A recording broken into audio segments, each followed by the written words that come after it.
Recent college grads who did not have a job lined up after graduation are still on the hunt for entry-level work, but job qualifications may be holding some of them back.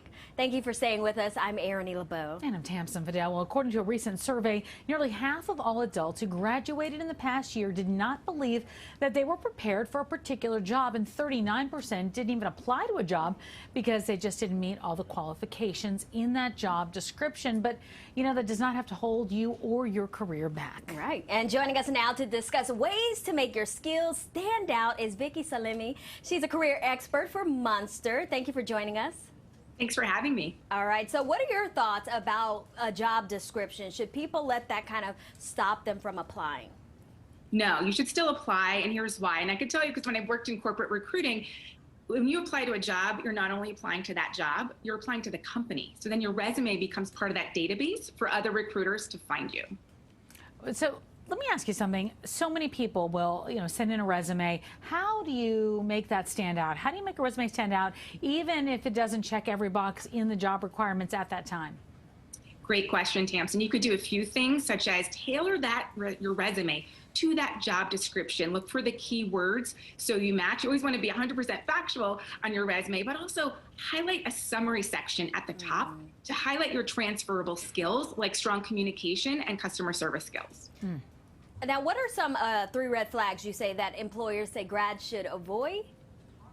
Yes, we know this at Monster from a recent State of the Grad survey.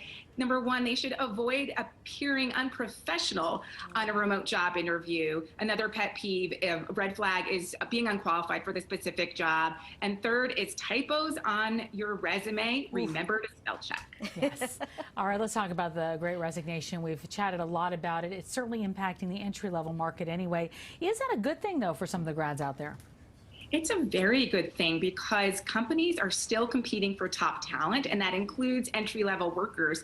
And we know from our data in the past year, the majority of employers increased salaries for entry-level candidates.